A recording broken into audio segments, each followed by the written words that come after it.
Next question. The solution of 3 into 2u plus v equal to 7v and 3 into u plus 3v equal to 11u. So into first expression ఏముంది? First expression వచ్చేసి 3 multiplies 2u plus v equal to the 7uv. So మనం inside multiplication చేసుకుంటే 3 into 2u అంటే 6u plus 3v equal to the 7uv.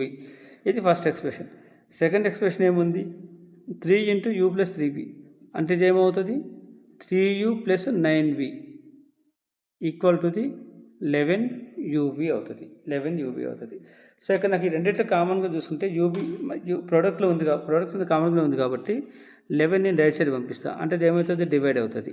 So uv is equal to the 3u plus 9v divide with 11. So ఇక్కడ ఈ total value తీసుకొచ్చి ఇక్కడ నేను substitute చేసుకుంటా. 6u plus 3v equal to the 7 multiplies uv అంటే ఏముంది?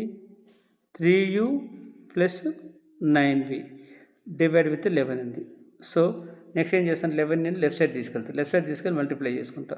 So అప్పుడు ఏమవుతుంది? 6u ప్లస్ ఇంటూ 11 అంటే 66u plus 33v equal to the ఇక్కడ 7 3 జా 21u మైనస్ 7 9 జా ప్లస్ 7 9 జా 63v. సో ఇప్పుడు నేను ఈ టూ వాల్యూస్ నేను లెఫ్ట్ సైడ్ తీసుకొచ్చుకుంటా. దీన్ని లెఫ్ట్ సైడ్ తెచ్చుకుంటా, దీన్ని రైట్ సైడ్ తీసుకెళ్తా. సో 66 మైనస్ 21 అంటే ఏమవుతుంది? 45u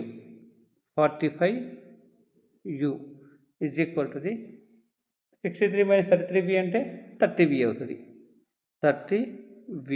సో క్యాన్సిల్ చేసుకుంటే 3 10s 3 1s 3 5s next 5 2s 5 3s.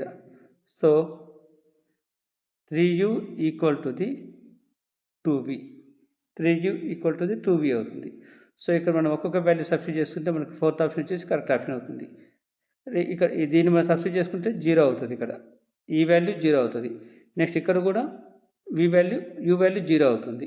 So మనకి ఇది ఫస్ట్ ఆప్షన్ కాదు, థర్డ్ ఆప్షన్ కాదు. Next second and fourth check చేసుకుంటే సెకండ్లో వచ్చేసి u equal to 1, v equal to 1 ఉంది. సో ఇది అసలు పాసిబిలిటీ లేదు. ఇక్కడ 3 ఈక్వల్ టు 2 అవ్వదు. సో ఫోర్త్ వన్ వచ్చేసి కరెక్ట్ ఆన్సర్ అవుతుంది.